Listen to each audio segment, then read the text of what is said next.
Well, so far this week we have considered measures of our love for God, most of which are invisible to the naked eye. The measures of our love for people, however, are much more evident. We can look at our calendars and discern, for instance, how often we serve people. Sure, you can't count giving your seat on the metro as service, but Jesus went far beyond that, and so should we. Here was a great question that Mark mentioned in his message on Sunday. When you see a need, a hurt, a problem, do you see that God wants to use you, or are you consumed with how to protect yourself? You see, service, we were reminded, is a surefire way to reflect our love for people. Serving is one of the highest hallmarks, one of the strongest ways to identify that someone is following Jesus.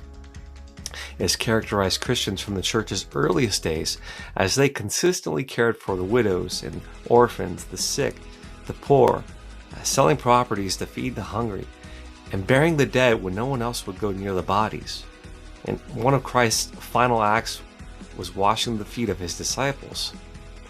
If we are spiritually healthy, we are quick to put others' needs ahead of our own by watching little ones in the service, or befriending a middle schooler, perhaps loading cartons of food into people's car trunks, or giving an elderly person a ride to church.